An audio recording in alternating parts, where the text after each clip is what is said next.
Saudara Menteri Pariwisata dan Ekonomi Kreatif Sandiaga Uno menyebut polusi di wilayah Jabodetabek yang kian mengkhawatirkan dapat mengancam sektor ekonomi termasuk pariwisata. Sementara itu Menteri Kesehatan Budi Gunadisadikin optimistis polusi dapat dikendalikan.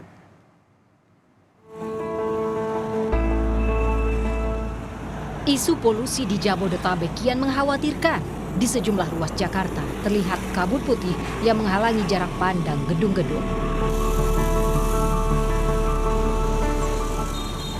Gambar ini kami ambil pada Kamis petang kemarin. Kabut putih ini merupakan kabut polusi udara.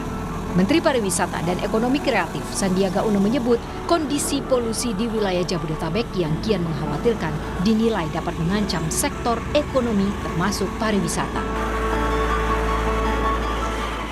Menurut Sandi, jika tidak ditangani dengan cepat, maka akan ada potensi kerugian di sektor ekonomi, kesehatan, dan membuat wisatawan asing urung berkunjung ke Indonesia.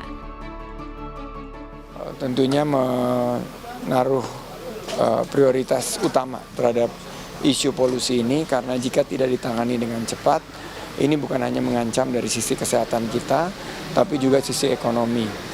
Ada estimasi 20-30 triliun rupiah yang menjadi potensi kerugian ekonomi, baik itu dari segi biaya kesehatan sampai kepada urungnya wisatawan datang ke Indonesia karena polusi udara terutama di wilayah Jabodetabek.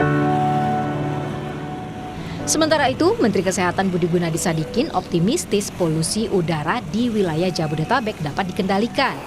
Menurut Budi, Kementerian Kesehatan telah bergerak dengan menangani masyarakat yang mengalami kesehatan akibat polusi udara yang terjadi beberapa waktu terakhir.